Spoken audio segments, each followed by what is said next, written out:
Well, let's be real. Is there any like, how much of your Mexicanness comes through in your music?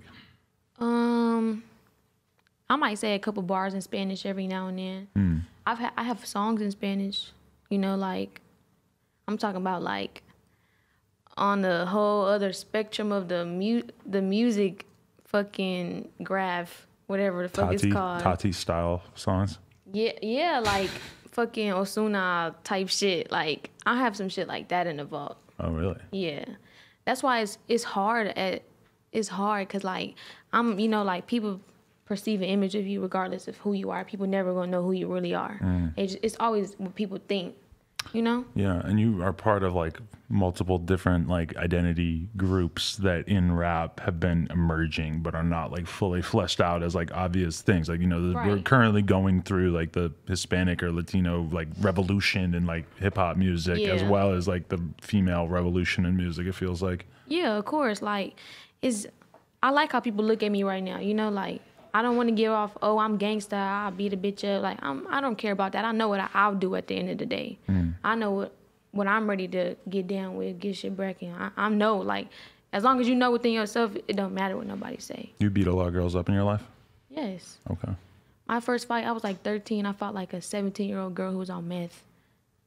Like, fighting somebody on meth is tough. I fought a meth head one time and it was rough. It's hard. They strong as fuck. Yeah. That bitch was strong. They're working with a level of energy that you don't have access to. Like you're just over here as a human being and they're over here supercharged. They're like an X-Man. Being 13, 14, like it was crazy. Like it was crazy. That's when I knew. I was like, okay, so my first fight was like in first grade. This girl told me she was gonna steal my little boyfriend. I'm like, oh really? Okay. So I pulled up the next day on the bus. I was like, turn around. Just start pulling her hair, smack the shit out of her. Turn around. You know how the buses be like this? I'm sitting here like this. I'm like, turn around. Right. That's hella ugly, but. Oh my God. She never came back on the bus either. Really? I felt really bad. We're staying away from Blaatina. I moved. How did you end up with that name? Blaatina? I mean, Bloody Latina. Okay. You thought that up or did somebody else come to you with it? No, I thought that up. For sure. Yeah. I mean, but some people have told me that Blaatina also means black and Latina. Well, that makes sense. And some people always tell me, I'm like, no, I mean bloody Latina. I mean, we always say Blasian. Yeah. Latino. Yeah. That makes sense. It makes sense to me. I don't like, you know, I don't trip on no girl who has, because there's girls who have Blaatina as their name. But I'm not going to sit there and be like, bitch, change your name. Like. You didn't think about being a doll, Latino doll? No, never. That's a funny ass name right there. I changed my name to Lil Honey at one point. Really? Yeah. Why, you were trying to sexualize yourself? Like, let's get cuter. I wanted to be like a Lil. I'm like, man, I want to be a Lil some. I can't be Lil Blaatina. If I'm be Blaatina, I'm big blood Latina, you feel me? Right. So I had to relax. I changed my Instagram name, Lil Honey, like one day. I was like, I'm tripping. You were probably off a Xan. A perk. So did you become a blood because of 6ix9ine? Okay. How'd you become a blood? Ain't nobody comes nothing because 6ix9ine. Is 6ix9ine even the blood? Like, I don't know. There's got to be a whole generation of kids who are influenced to start. Who definitely are influenced. I be having all types of bitches talking the language. That's blood language. I be having bitches saying bull, typing with K's instead of C's. All in my comments, you'll see all the girls. I'm not gonna get offended to it, but I found myself doing a little bit too. I'm like, change that CK to a CC real quick just to let them know. No, I remember one time I posted a picture. I was like, what's your favorite food? And you commented some funny shit. But what did I say? I forget. I don't remember, but you had put a B instead of a Basserole. C. You put some funny Something shit. like that. Anyway, where did that come from? Was that something that you were around growing up? Yeah, for sure. My uncle blood. I grew up around my uncle a lot too. So, you know, he just kind of, and I was always kicking it with them.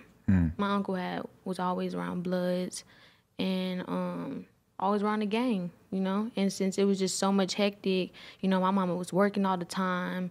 You know, we got to be at the house and, you know, kick it with my uncle or he always either stayed by himself or my grandmother.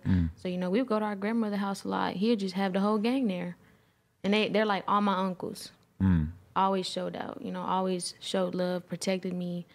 It was nothing like out of context. Like, so do you feel like you're sort of like putting on for the element that you were raised around? Yeah, like, cause people be telling me, like, they be trying to press me, like, oh, ain't no such thing as Mexican blood, but it is though. Little do you know, it is. It's a lot of them everywhere. It's a lot of us everywhere. Right. I feel like in LA things are very different in terms of like the gang politics and shit. They might not be used to Mexican bloods out here, but that shit is worldwide. Yeah, we everywhere. It's Mexican Crips, Mexican GDs, Mexican, all that. It's always gonna be an ethnicity that's different. So who else has like kind of looked out for you in terms of the music industry and everything, or like helped you out with getting your career off the ground? Definitely my first videographer. His name is Ken XL. He shot all my first. He shot I Can, Travel Ban, No Rap Cap, all for free. All because he believed in me though. Really? Yeah, for sure. He believed in me. He definitely played a role in where I'm at because I am. Right. And it's tough to get going if you don't have anybody sort of. Yeah, like he heard my song. My shit had hit like a couple 100,000 on SoundCloud. He was like, "Why you don't got no video?" I'm like, "I don't have no money." Right. You know, it was just something I did out of fun because people was just talking all this shit. My shit still was playing on SoundCloud every day, getting thousands of plays. Right. Shit was crazy. It was unbelievable to me. That's how you kind of came into it, is that you felt like you were sort of flexing or proving yourself to the people that were around you or hating on you? Yeah, at first it was definitely trying to prove people wrong. Now it's just for myself, you know. I'm not rushing my success. I'm chilling, you know, like I just dropped a video like maybe a month ago. But, you know, it's all about being consistent, but like, you know, anticipation and making sure what you drop next is better than what you already have dropped. Did you sign to a label or? I'm independent. You are? Yep. Okay. Have you had all those meetings and everything? Yeah, I have meetings with every label you could think of. You're not feeling it? No. Why not? I just rather stay independent, show people I could do it, give people hope. Really? I mean, you could do this, really. It's a lot of people who've independent and are rich and don't care about music. Like, I don't want to name drop because that's ugly, but I know artists who are independent, have their money, have their house, take care of their family, and really didn't care about music no more. And yeah, it's crazy because it's like if you really are good and smart and you're able to build a team and you're able to put all those pieces together yourself, then you don't really need a label. The problem is that most people are stupid and need a label. My manager is my fucking, I don't even know what to call it. Like, he's like, laid it all out for me. Like, he's like my right hand. Right. That's my right hand man. And it's just crazy to think how many people get into the game and they don't know shit, and they end up making tons of consequential mistakes that affect them for so many years just because they don't really know. Nah, he's like on my side 100%. He's trying to make me the best. I'd be on his ass. I'd be like, I want to drop. I want to shoot a video. I want to do this. I want to do that. And he'd be like, you just gotta wait, young Grasshopper. He calls you that? You gotta wait. Yeah, he be talking all type of blood shit. He's so funny. Right. Shout out J Mogul. Damn, shout out J Mogul. How do you feel about having guns in your videos? I don't really see it as no type of, I don't think nobody should take no offense to it. I just feel like if you really with the shit, you could do it, you know? If you really having guns, you really towing the strap, you can have it in your video. Don't matter how many is in there. But if you're not really on that shit, why would you have a strap in your video? Right, but there's probably a lot of people who have guns in videos that is literally the only time they've ever touched a gun. It's hella people who are big and famous off of rapping about guns, hitting licks, ain't never did shit in their life. So, I mean, at this point, guns are just props. It's really nothing to it. But you're coming from Atlanta where everybody got a gun and it's no big deal. Everybody got straps. Yeah. It's nothing to find a strap in Atlanta. If you're in New York and you have a gun in the video, it's kind of like, whoa, because like New York gun laws are way tighter. I'm still towing the strap in New York. Everywhere. Really? Yeah, everywhere. Like, LA's kind of strict with the gun laws too. Yeah, but not as gnarly as New York. Yeah, in New York, nobody can get a gun. Like, not nobody, but it's like nobody legally can like have a gun. Like, I gotta have my gun on me right now, and it's okay because I'm in LA. I'm in my own business. The only problem in LA is moving around with it. Right. Nah, in Atlanta, it's definitely more easier. I have the strap in my book bag or in my purse. You wouldn't even know.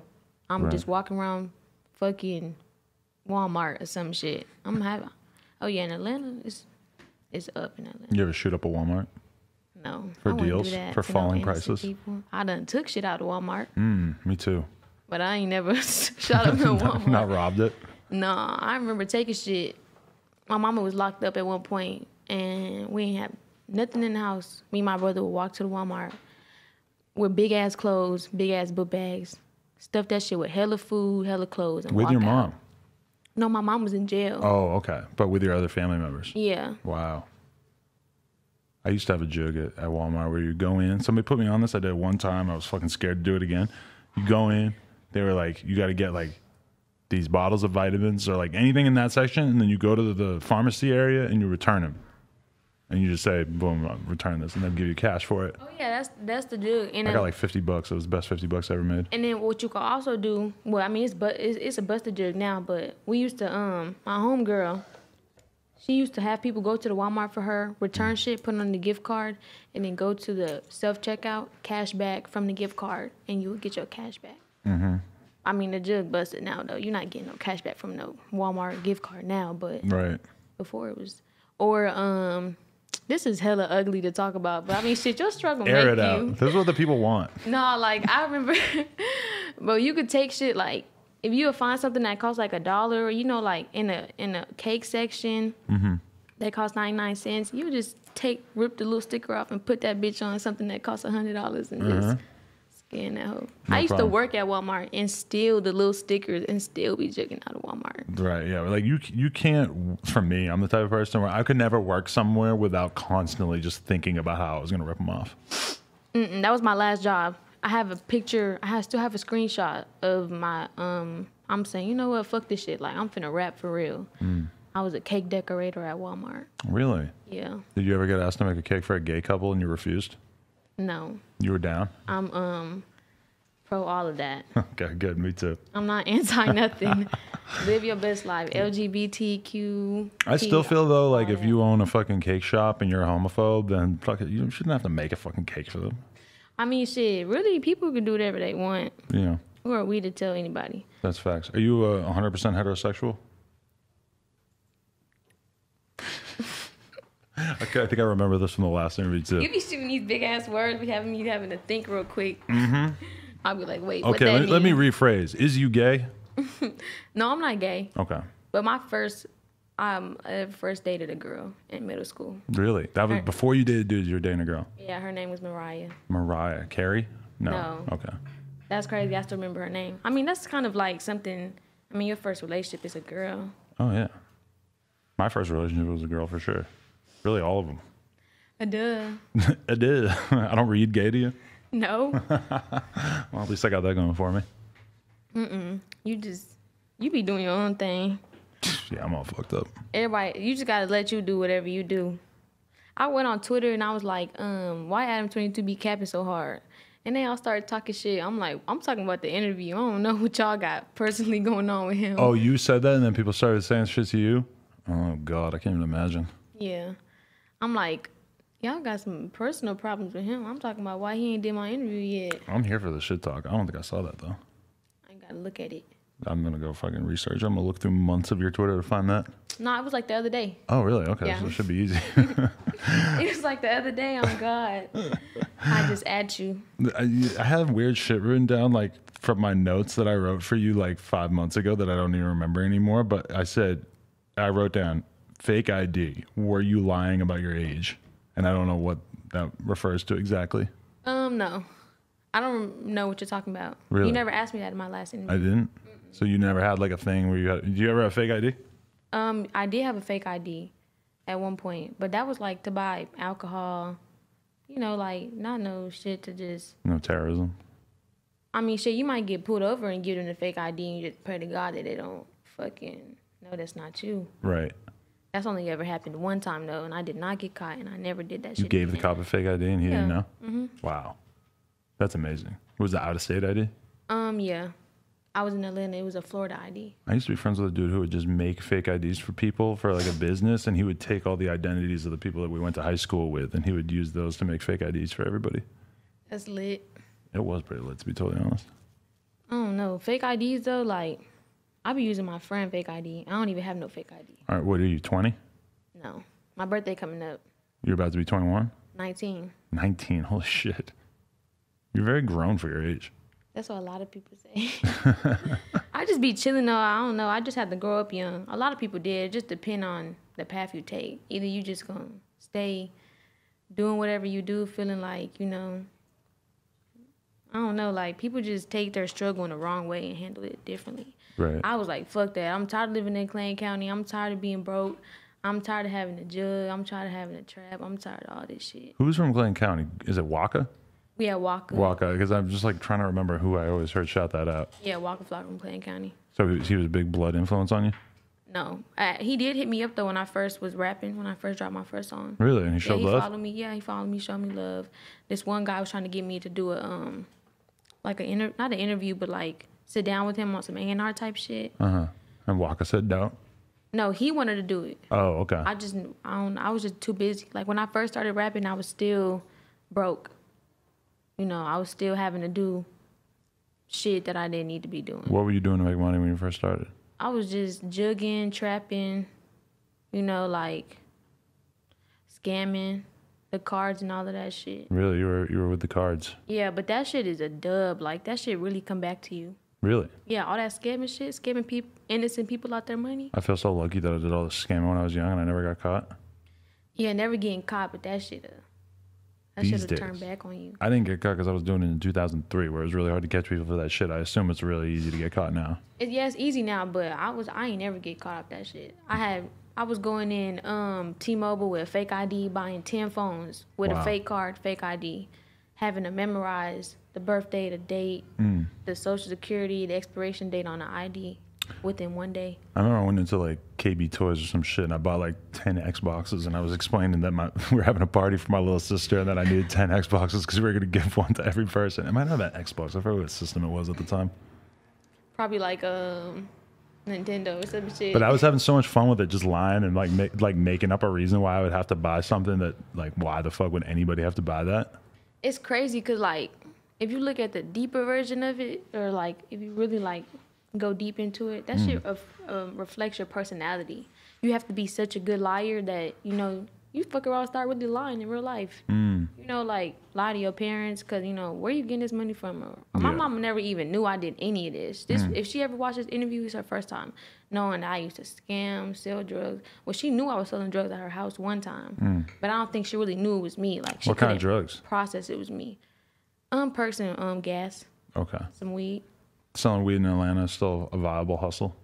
Yes. You're making money if you send it packs. Really anywhere. Sending packs to Atlanta from here? Or I'm not talking about no little ass zip. Yeah, people talking about selling weed. It's kind of, or even when people talk about selling pills, it's like, you selling like one pill at a time. You're selling 20 pills in a day. I don't give a fuck. That's not no money. Right. I mean, it depends how much you buy the bottle for, how many pills come in the bottle, and what you're selling the pills for. True. You can tax on a perk. You can fuck around selling a perk for $12, $13. Really? In Atlanta, perks are being done heavy. Really? Yes. Are there crazy press pill problems out there too? It's definitely fake. It's fake pills in Atlanta. I think I've encountered more fake pills here though. Really? Yeah, I think I sold fake Xan. You're an expert at spotting them? Yeah, I can spot a fake pill. Right. Yeah, for sure. I know how to. Let me stop looking like a crackhead. No, that's an important skill to have, though. I'm not gonna lie, I follow this fool on Twitter. His name is DJ Dabs, but it's like his account is called Fake Lean Buster, and all day people just tweet pictures of bottles and of them pouring up and shit, and ask him if it's real. And like a huge percentage of the time, they send pictures of all their pills, and he's like, nope, fake. Fake lean, all of that. Yeah. I was definitely like, if I wasn't selling it, I was middleman. You know, I know who got the perks. You know, oh, you need some, okay. Go tell my partner, okay, well, they need 20 perks. You gonna break me off? Yeah, okay. Had to play like that, too. So was there a moment where you had to be like, fuck it, I'm a rapper now. I'm not doing any of this bullshit anymore? No. Like, if my big homie or one of my brothers call me right now, like, oh, we gotta go do some shit. I'm masking up, strapped up. I'm with it. Masking up? Yeah, like, that shit don't really change. You're not, when you involved in shit like this, it's for life. You don't get to just say, oh, I'm famous. I left that in the past. Right. It doesn't make you negative, but it's like an oath, you know? Like, like, my boyfriend gangbang too. I'm pretty sure if one of his partners hit him up like, oh, we sliding, we got some shit to do, he's on it. But you're still around that element even though you're out in LA all the time now? I mean, I still get called with like problems, but not really no like going to war type shit. Because when you're growing up, like if you're saying like all your uncles were with that and everything, that's got to be like a big part of what sort of has you wrapped up in it, is that your actual family is in it. I'm talking about my family, my big homies, my brothers. In the game, you call them blooders. You know, they my blooders. That's what I'm talking about. Mm-hmm. You know, they're still in Atlanta, still in Clay County, still in the streets. Right. You know, still at the trap. Mm-hmm. Still jugging. I show love though to all my homies though. You know, fuck around. Like I just sent my homeboy, you know, some money the other day. He needed some money. Like, okay, I got you. Mm-hmm. I'd rather give you this 100 before you go take it from somebody. Right. I'm looking out like that. You're gonna take care of the whole neighborhood if you really blow up? Yeah, I want to do shit for my community. I want to do big shit for my community, like give back to the schools, all of that. I went to Rivers Edge Elementary School. And you said Riverdale? Rivers Edge. Oh, okay. Rivers Edge Elementary. Because I was thinking about Walker going, Riverdale. Riverdale, that's down Terra Boulevard. Okay. We have a big-ass boulevard. You can pass Fayetteville, Henry County, Morrow, Riverdale, all in one boulevard. So, I always think it's kind of funny because Riverdale was also, you're way too young. You're not going to know what Archie is, right? no. The old comic strip thing that was in the newspaper, and that was the town they were from, was Riverdale. Really, I'm really dating myself by bringing up fucking Archie. God, that's probably the worst, oldest, most old man-ass thing I ever said on here. That's why I was talking shit. You talking about I bought Xbox. I'm like, no, you probably bought some Nintendos for the I whole know, party. I don't even remember what it was, but it must have been, it was before Xbox, yeah. Nah, but like, I mean, obviously, you know, people say, oh, gangs are lame, you know, but like, it's a family at the end of the day. I know that I can fall back on any of them. Even if they're struggling, they're going to help me. It's just love, you know, like it's a family. You know, you have your own beef with, you know, sometimes it's beef within the set that's easily squashed. It's shit like, you just got to fight it out. Is it where you feel like you're pretty real, but there's a ton of fucking girls out there rapping who are basically just reciting a bunch of bullshit? Is that how it feels? That shit is like, that shit hella weird to me. That you can rap about Bunch of shit all you never this did. gangsta ass shit. I don't know. It's some bitches out here who rapping about it. They ain't doing shit. Ain't doing nothing. I know that if I got some real beef with a bitch, I'm not saying nothing on the internet. Just when I see you, I see you. I'm not ever doing no internet nothing. I'm not hiding from nobody either. Definitely. When I'm in Atlanta, you gonna know I'm in Atlanta. When I'm in LA, you gonna know I'm in LA. When I'm in Florida, you gonna know I'm in Florida. When I'm in Texas, you know I'm in Texas.